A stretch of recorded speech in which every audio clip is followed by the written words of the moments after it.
زکات کے تعلق سے جو حکم دیتا ہے، فرمایا کہ مال ہم نے دیا آپ کو، اب اس میں سے پورا سال آپ خرچ کریں. سال میں سے اگر آپ کے پاس 1,00,000 ہے تو 97,500 آپ کے صرف 2,500 روپیہ 1,00,000 میں سے اٹھا کر میرے نام پر خرچ کر دو. اور دو بھی کس کو؟ اللہ کو نہیں. اللہ الصمد، اللہ بے نیاز ہے، اس کو کھانے کی ضرورت نہیں. اپنے بھائی کو دے دو اگر وہ مستحق ہے. زکات بھائی بہن کو بھی دے سکتے ہیں، پھوپھی خالہ کو بھی دے سکتے ہیں، بلکہ قریبی رشتہ داروں کو زکات اور صدقات دینا زیادہ افضل ہے اگر وہ مستحق ہوں، اس لیے کہ اس میں 2 اجر ہیں. اللہ کے رسول علیہ وسلم نے ارشاد بھی فرمایا الصدقۃ علی المسکین صدقہ، صدقہ کسی عام مسکین پر کیا جائے تو اس پر محض صدقے کا اجر ملتا ہے. وہی علی ذی الرحم ثنتان، اور یہی صدقہ اور خیرات اگر اپنے قریبی رشتہ داروں سے شروع کیا جائے تو اس میں 2 اجر ملتے ہیں، صدقے کا الگ، وصلۃ اور قرابت داری اور رشتہ داری کا پاس رکھنے کا الگ. ہاں، اب آپ کے ذہن میں ایک سوال پیدا ہوگا، اگر زکات اور صدقہ اسلام کہتا ہے کہ 2 ضرور، لیکن شروعات کرو اپنے قریبی رشتہ داروں کو دیکھو، ان میں سے کوئی ضرورت مند تو نہیں ہے، تو اس کا مطلب اسلام اپنے رشتہ داروں کو پالنے کی بات کرتا ہے. دور والوں کا کیا ہوگا؟ اس کا آسان جواب یہ ہے، وہ جو دور والے ہیں ان کے بھی کوئی اپنے رشتہ دار ہیں. ہر جگہ جہاں بھی انسان رہتے ہیں، اس بستی کے یہاں کے رشتہ دار ہیں، اس بستی کے وہاں مسلمان رشتہ دار ہیں، تو دور والوں سب کے اپنے رشتہ دار ہوتے ہیں. تو جب ہر ایک اپنے قریبی رشتہ داروں سے صدقات و خیرات کی شروعات کرے گا، انجام کار سب کو مل جائے گا. اور یہ زکات ہے، کتنا افسوس یہ ہے، قرآن جس طرح نماز کو بار بار ذکر کرتا ہے، وہیں ساتھ میں زکات کو جوڑ کر بھی ذکر کرتا ہے. اقیموا الصلاۃ وآتوا الزکاۃ یقیمون الصلاۃ ویؤتون الزکاۃ. میرے بندے نماز بھی پابندی سے پڑھتے ہیں اور زکات بھی ادا کرتے ہیں. لیکن افسوس یہ ہے، امت کا بہت بڑا طبقہ یا تو زکات ادا کرتا ہی نہیں، اور اگر کچھ کرتے بھی ہیں تو انہوں نے زکات کو ایک ایسی چیز سمجھا شاید اپنی مرضی سے کچھ اٹھا کے دے دینا. یاد رکھیں، ایک بندے پر شریعت کی ترتیب کے مطابق اگر 100 روپیہ زکات لازم ہوتا ہے اور اس نے اپنی مرضی سے بغیر شرعی طریقہ کار کے لاکھوں خرچ کیے ہیں صدقات میں، تو قیامت دن اس لاکھ کے صدقے کا ثواب تو مل جائے گا. لیکن اس ایک 100 روپیہ جو زکات تھی اور شریعت کے طریقے کے مطابق ادا نہیں ہوئی ہے، اس کے اصول و ضوابط کو سمجھنے کے بعد، پوچھنے کے بعد، تو یہ ایک 100 روپیہ زکات کے اس کے سر پر ایسے وبال ہوگا، اللہ کا قرض ہوگا، اللہ اس کو پکڑ لیں گے. اس کا مطلب جیسے نماز ہے، نماز ایک عبادت ہے، تو کیا ایک بندہ آئے بے وضو 4 سجدے کر کے چلا جائے نماز ہو جائے گی؟ نہیں ہوگی. وہ نماز کے جو اپنے اصول ہیں، اس کے لیے وضو شرط ہے، قبلہ شرط ہے، بدن پاک ہو، یہ سارے اصول و ضوابط ہوں گے. اس کے بعد جو اللہ اکبر کہہ کے رب کے سامنے جھکے گا، اب اللہ فرمائے گے میں اس نماز کو قبول کرتا ہوں. اور ایک بندہ بے وضو آ کے نماز پڑھنا شروع کر دے اور پورا دن سجدے میں گزار دے، تو لوگ تو اس کو بظاہر نمازی دیکھ کر کے کہہ سکتے ہیں نمازی ہے. اللہ کیا یہ نماز بالکل نہیں ہے. کیوں؟ نماز کے اصول اور طریقہ کار ہے، یہ اللہ کی طرف سے آئی ہوئی ایک عبادت ہے، تو اس کے اپنے اصول و ضوابط ہیں جو رب نے مقرر کیے، ان کا خیال رکھنا ضروری ہے. ٹھیک اسی طرح زکات، بے شمار حصہ امت کا زکات دیتا ہی نہیں ہے، اور جو دیتے ہیں انہوں نے اس کو ایک عام اپنی مرضی کا ایک طریقہ کار سمجھ رکھا ہے کہ اٹھا کر کے کچھ اپنے حساب سے دے دو. نہ یہ دیکھتے کہ زکات کتنی بنی ہے، نہ یہ دیکھتے کہ کس کس کو دے سکتے ہیں. یہ سارا طریقہ کار ہے. اس حوالے سے ہاں پھر وہی سوال آپ کے ذہن میں آئے گا کہ عوام کے پاس تو زکات کے سارے مسائل کا علم نہیں ہوتا.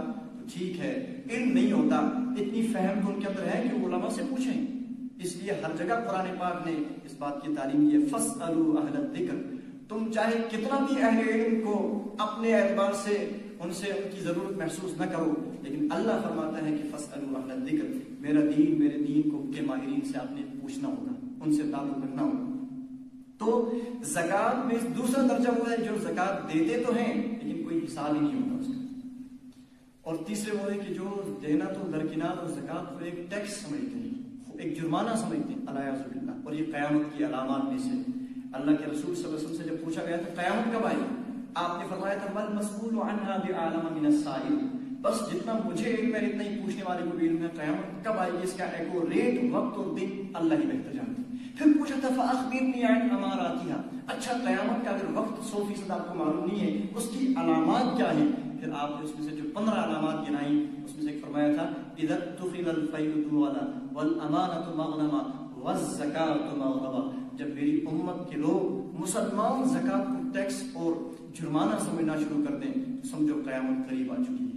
تو بے شمار لوگ زکات دیتے نہیں، اور کچھ لوگ اس وجہ سے بھی نہیں دیتے، انہوں نے سمجھ رکھے زکات کوئی بڑی چیز ہے، کوئی مشکل کام ہے. حالانکہ خدا کے بندو غور کرو، سال میں 97,500 لاکھ اگر آپ کے پاس ہے تو آدھی کے پاس ایک مرتبہ سال میں سے 2,500 خدا کے نام پر زکوٰۃ کے طور پر نکالنا ہوتا ہے، یہ زیادہ مشکل ہے۔ اور اگر زکوٰۃ معاشرہ دینا شروع کر دے تو معاشرے میں کوئی بھکاری نہ رہے، اور معاشرے میں وہ غریب بچیاں جن کی عزتوں کے ساتھ محض اسی بنیاد پر کھلواڑ کیا جاتا ہے کہ وہ بے بس ہوتے ہیں، ان کے والدین ان کو کھلا پلا نہیں سکتے، اور پھر عزتوں کے پیسے کچھ رقم کا جھانسا دے کر کے ان کی عزتوں کے ساتھ کھیلتے ہیں، یہ جرم بھی ان مالدار مسلمانوں کے سر پر جاتا ہے۔ قیامت کے دن ان کی مہنگی شادیاں کرنا ان کو سمجھ میں آ جائے گا، جب اس طرح کے جو پاک دامن رہنا چاہتی تھی وہ مائیں بہنیں، لیکن غربت کی وجہ سے ان کے ایمان پر اور ان کی عصمت پر دھبا لگا، اس وقت کہیں گے اللہ ہمیں بھی معلوم تھا زنا حرام ہے، ہمیں بھی معلوم تھا کہ غیروں کے سامنے آنا حرام تھا، لیکن اللہ ہم بے بس تھے۔ جس قرب و جواب میں ہم رہتے تھے ہمارے مسلمانوں نے وہ اپنی شادیوں میں لاکھوں خرچ کیا، اپنے فضول رسموں میں لاکھوں خرچ کیا، لیکن ہماری ضرورتوں کا خیال نہیں کیا۔ اس وقت بڑے بڑے نمازی پھنس جائیں گے، کیوں؟ اسلام اپنی مرضی کا کوئی دین نہیں ہے، کچھ لو اور کچھ چھوڑ دو، یہ پک اینڈ چوز اسلام میں نہیں ہے۔ افتؤمنون ببعض الکتاب وتکفرون ببعض، آدھی کتاب پر ایمان لاتے اور آدھے احکامات کو پسے پشت، یہ یہود کا کردار تھا۔ اللہ فرماتے ہیں ادخلوا فی السلم کافہ، یا تو اسلام کو چھوڑو دفع ہو جاؤ، اللہ بے نیاز ہے، اللہ کسی کا محتاج نہیں، یا اگر اسلام کا کلمہ پڑھتے ہو تو پھر اپنے آپ کو اللہ کے نظام کا تابع کرو۔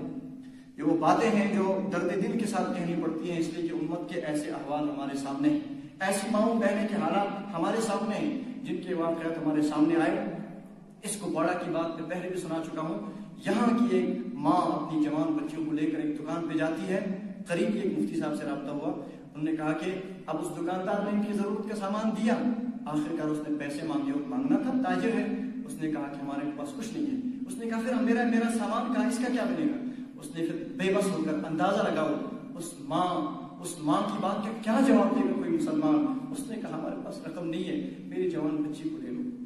کیا اس طرح کا جملہ کہنے والی یہ عورت، اس کے پڑوس میں کوئی مسلمان نہیں ہے، کوئی مالدار نہیں ہے، لیکن چونکہ اللہ کے دین کو برگشتہ کر کے اپنی خواہشات کا مسلمان بنا ہوا ہے، اور ایسے ایمان والے قیامت کے دن بڑے خسارے میں ہوں گے۔ اس لیے اللہ فرماتے ہیں یقیمون الصلاۃ، نماز بھی قائم کرو اور میرے فریض زکوٰۃ کا بھی خیال رکھو۔ اور زکوٰۃ نہ دینے پر اللہ کے یہاں سزا کیا ہے؟ من آتاہ اللہ مالا، اللہ کے رسول صلی اللہ علیہ وسلم نے ارشاد فرمایا جس کو اللہ پاک نے مال دیا فلم یؤدی زکاتہ، پھر اس نے اس کی زکوٰۃ ادا نہیں کی، مثل له یوم القیامۃ شجاعا اقرا، قیامت کے دن اس کے مال کو ایک بہرے اور خطرناک سانپ کی اژدہے کی شکل دے دی جائے گی اور اس پر مسلط کر دیا جائے گا، پھر وہ کہے گا میں وہ تیرا خزانہ ہوں جو تو جمع کر کے رہا، اپنی مرضی سے چلاتا تھا، رب کے حکم زکوٰۃ کا تم نے پاس نہیں کیا۔